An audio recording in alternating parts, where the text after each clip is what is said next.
Day 25 straight motivational of burpee. Day 25. Straight division of burpee. One. Even look up to heaven, but it is breathed and said, God, Oh. have mercy on me, a sinner. Three. Tingnan niyo yung pagkakaiba ng dalawa na sila'y nanalangin. Yung isa, ang daming sinasabi, ang daming ipinagmamalaki, ginawa niyang mabuti, at ang masaklap nito, nagturo ng kanyang kapwa-tao na yung itinuturo niya masama. Pero yung isa, wala namang ibang masyadong binanggit. Ang sabi niya, Lord, be merciful, God, be merciful to me, a sinner. Ganun lang. Seven. Pero sa bandang huli, nakita natin, sino sa dalawa ang umuwing kinalugdan ng Diyos? Anong sagot ng ating binasa? Ang umuwing kinalugdan ng Diyos ay yung umamin na siya ay makasalanan. Sabi ng manunulat ng librong binabasa pag binagamit ko,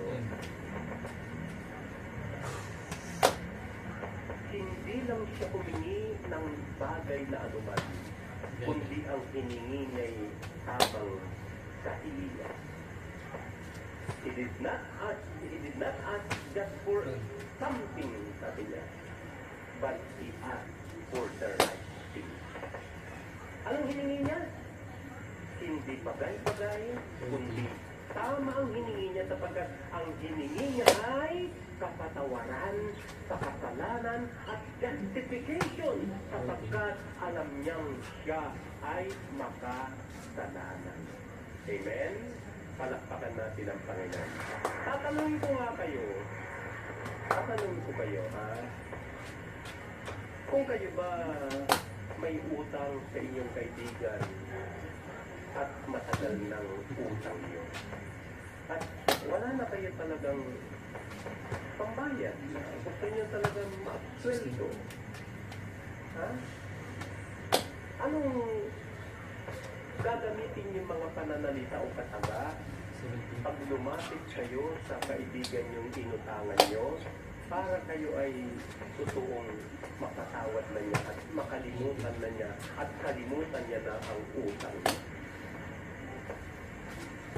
Madalas tayo ganito ugali ng Pilipino. Hilingin ng sorry, pasensya ka na ha.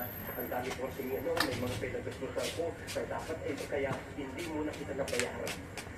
Ha? Pero minsan dahilan na lang yun. Alusot na lang yun. Madalas ganun tayo, di ba? Oo, totoo yun. Kasi napakahirap sa atin ng umamin. Ang umamin na tayo ay wala na talagang pambayad. Ang dami sa atin mga Pilipino, ipokrita. Hirap na. Nagyayabang pa. Walang-wala na. Kung umasta, akala mo mayroon. Walang-wala na. Pag manamit, akala mo may pera. Pag magsalita, akala mo may pera. Pag makipagkwentuhan, akala mo may pera. Bisitahin mo bulsa, walang pera. Pero sa mga anak ni Israel, mayroon yan. Mayaman ang mga anak ni Israel. Mawalan man ng pera, hindi mawawalan ng kwarta. Amen? Amen. Sino walang pera?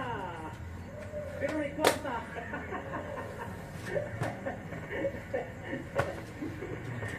Ano yung sabi ni Brother Peter? Nag-birthday siya. Alam, natatakot ako pag narinig ko yung kamatayan. Pag magkamatayan palagi na kamatayan. Sa bata-bata pa, iniisip yung kamatayan na eh. So, yan ang maganda sinitignan natin sa Ebanghelyo, mga kapatid. Lord God, be merciful to me, a sinner. Alam niyo, sinusuri ng isang author yan. Yung dasal na gano'n, the effective prayer of the tax collector. Kasi makikita natin, nagdasal siya na walang takunwari. Hindi nagkukulari. Ano ha? Nagdasal siya na, siyempre, umaamin sa kanyang kasalanan. May ibinigay ko example sa mga itiktok ko eh. Ito yung ginamit yung master course. Sino may mga anak na nag-aaral pa o maliit pa? Wala na. Ang apo ninyo. Sino yung mga apo ninyo? Na mahal nyo apo nyo, di ba? So, sige na lang, sa anak nyo na lang. Baka nangyari ito sa buhay nyo. Naglubos sa pag-aaral. At pagkatapos sa pagluluko niya, hindi niya sinabi sa inyo. Narinig nyo, nalaman nyo pa sa ibang tao. Anong reaksyon nyo? Anong reaksyon nyo pag gano'n na nangyari? Ha? Tatabunutan nyo, di ba? Ikaw! Pinag-aaral kita! Hirap na ko, kinakayod kita! Ginagawa ko araw ang gabi! O gabi ang araw! Baro mo na. Para lang natustusan ka sa pag-aaral, nagluko ka pa, di ba? Nagagalit ka, di ba? Lalo pag nalaman mo sa iba na hindi nagsabi sa'yo, di ba? Anong reaksyon mo pag ganito naman? Siyempre galit yun, matinding galit yun pag nalaman pa sa'yo. Paano naman po siya na nagsabi sa inyo na Lola, may kasalanan po ako sa inyo. Nabarkada po ako, napabayaan ko pag-aaral ko. Ang dami kong kalawit na grado. O ano sasabihin nyo? Anong galit nyo? Di ba medyo nagsusubside ng kaunti, di ba? Yung emosyon medyo hindi masyado mataas. Bakit? Hindi na siya nagsasabi sa inyo. Di ba ganun yun, di ba? So parang yung dasal nung tax collector yun eh. Napansin nyo yun, yung dasal nila, simple lang dasal. Wala naman masyadong, hindi nga makatingin eh. Sabi na kayo, parang dinadabukan. Alam niyo ba yung uri dinadabukan ng dibdib? Pag may ginagawa kang mali, ganun na nararamdaman mo. At kumaharap ka sa isang taong mas mataas o mas makapangyarihan, wala ka talagang imumukha na kayo kung kaya nga yung iba talaga pag ganyan iyak. Nakita nyo, pag nahuli yung magnanakaw, snatcher, nagtatakit ng mukha kasi natatakot, nahihiyak. Pero minsan, nakikita, nahuli na, hindi pa umaamin, di ba? O kita nyo yung tax collector, ang ganda ng binibigyan niyang halimbawa sa atin ng na tamang pagdarasal, tamang gesture, at alam natin, ang dasal na ito ng publikano, ang dasal ng tax collector na ito ay isa sa pinaka-magandang dasal sa Biblia, isa sa tinagurian ng writer ng librong ginagamit ko ito. May aklat dito. Isa sa mga aklat o dasal na kinalulugan ng Diyos. Isa sa mga 21 effective prayer in the Bible. The prayer of the Pharisee. God, be merciful to me, a sinner. Bakit? Ano bang tanggap na dala nito? Ano bang mayroon siya? At bakit kinalugdan ng Diyos?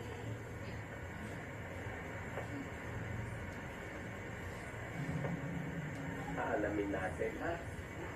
Aalamin natin. Okay pa ba kayo? Parang gutom na kayo, eh. Wala pa, parang busog na. Busog na to. Sino ba yung nag-birthday dito? Sino nagpatuto nag-birthday? Ha? Sino? Ito, Peter. Saka si Brother Peter, saan?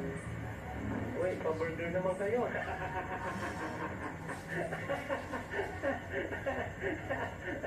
Pakapagabalin pa kayo eh. Hindi, joke lang ha. Okay. Titignan natin ang sikreto ng tax collector. Bakit nadugot ang Diyos sa kanya? Yung mga dahilan binanggit ko, no? Without pretend. Isa pa na dahilan, sabi niya, he did not condemn. Hindi nang husgat, hindi nagturo ng iba. Ay, yan ang nangyayari sa mga investigasyon. Lumalawak ang nadadama. Ang daming tinuturo eh. Di ba? Mag-ingat kayo, baka may turo kayo yung tako. Ang dami, dati dalawa lang, dati isa lang, ngayon dumadami na, Diyos ko mabagin.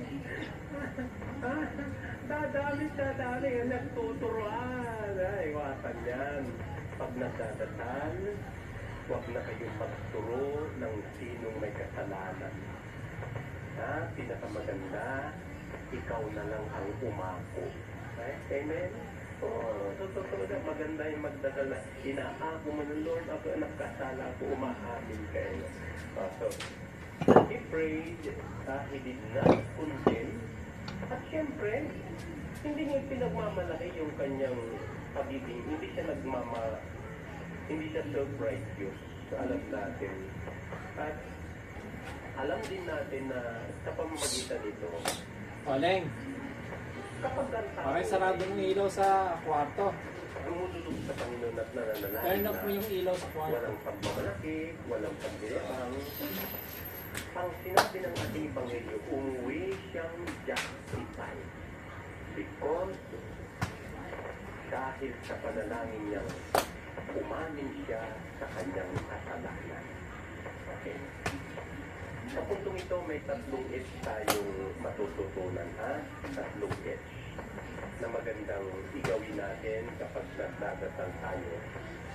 Una, kapag nagdasal tayo, dapat mayroon tayong taglay na humility. Sabi niyo, humility. Hindi pa ba nabuburas sa lingwahe niyo ang humility? Marunong ka ba kayo niyan? Mayroon pa ba yan? Naku, huwag yung buburhin na lingwahe yan sa bukabularyo nyo, ang humility. Amen? Amen. Huwag yung buburhin yan. Hindi tama na. Ngayon, alam niyo, nakikita niyo ang takbo ng mundo? Kaya pa man, di ba? Yung social media, nakikita niyo, yung mga vlog-vlog na yan, ano yan eh? Dinadano tayo doon eh. Pag marami nang nag-like, medyo lumalaki na ulo, di ba? Napapansin nyo, be careful with that, okay? Kasi may tukso dyan, may temptation dyan. So, pag marami nang pumapalakpak sa inyo, pag marami nang nagmamano sa inyo, pag marami nang nagpupuro sa inyo, pag marami nang nangungutang sa inyo, naku, mag-ingat kayo, yaman mo na, yaman mo na, yaman mo na. Ang dami mong pautang. Saan galing yung pera? Sabi ganun. Baka naman DPW galing yan. Kaya madali ipautang eh. So, okay. Pray with humility. Hindi dapat nawawala yun sa atin. Yung pagpapakumbaba. Okay? Alam natin, mahirap minsan. May mga nag-struggle dyan eh. Kahit nahuli mo na, hindi pa talaga, lalabanan ka pa eh. Minsan, may experience ba kayo? Ito, pangkaraniwan.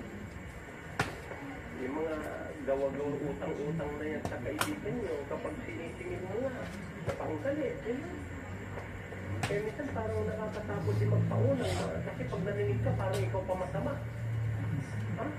Sinisingil mo na sa utang, kailangan mo. Pag mamatali ka, wala parang pambayad eh. Di ba parang ikaw pang tinatakot, ikaw pang mali, ikaw pang masama, dahil naniningil ka.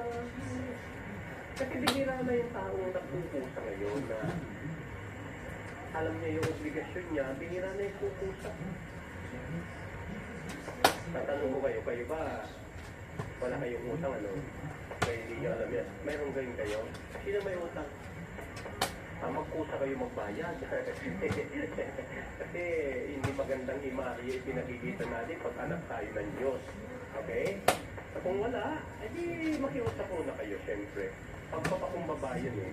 Kung wala, halimbawa, ito madalas ko sinasabi ito kasi hindi talaga maganda, sumisira ng relasyon ng pagkakapatiran Dahil sa utang, malimit. At maraming nangyayaring gano'n. Minsan magkakasama pa sa community. Uutang sa kapatid, sa kapatiran, magangako, babayaran kita ng ganito, hindi man tumutupad.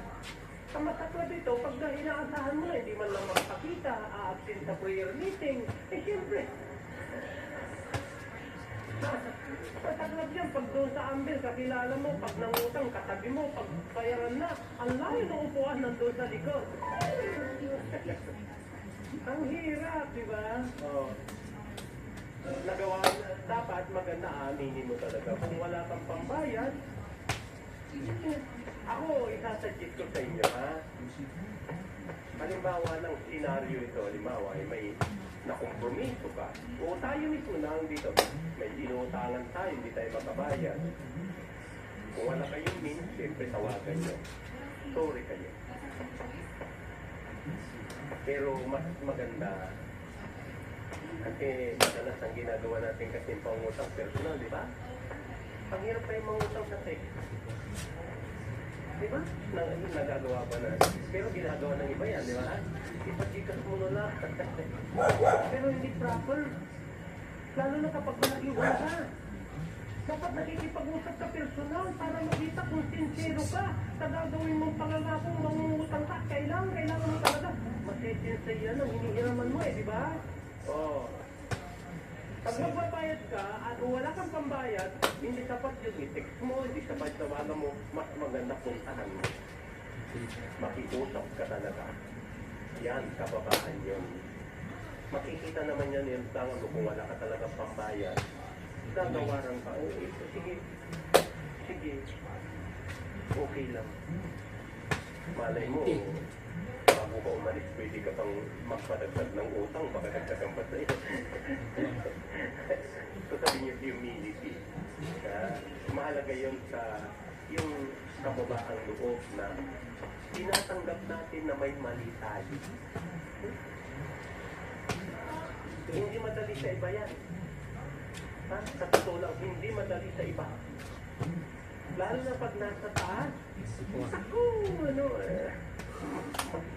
kaya ako nag-iisip ako, may aamin, may magpapakumbaga kaya doon, magsasabi na sangkot ako dyan, mayroon kaya, kaiwan ko hindi naman tayo pwedeng mangkutla, pero kapag nakakita tayo ng ganon, maniwala kayo, kapag may gumawa noon na, ay nako, ang laking papalakpak tayong lahat kapag may nakakababa dyan, naku maniwala kayo at aamin sila, naku aywan ko lang.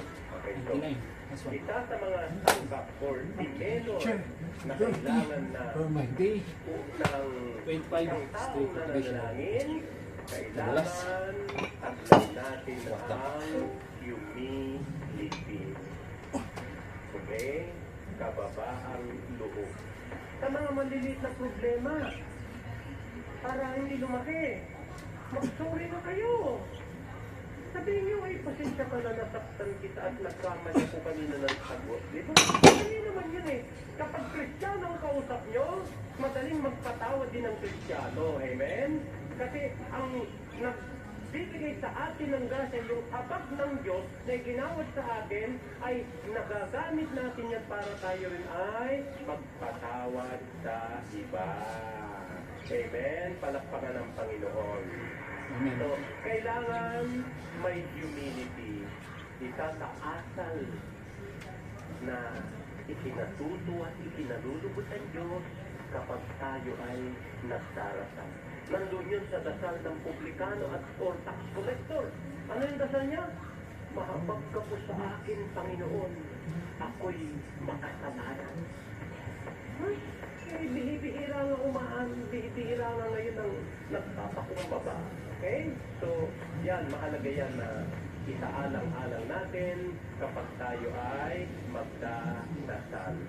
A prayer with humility. Amen? Ikalawa, siyempre kapag may humility, may honesty. Pagtatapat. Pagtatapat mo, may sasabihin mo, ako po ay nakinabang ng kickback.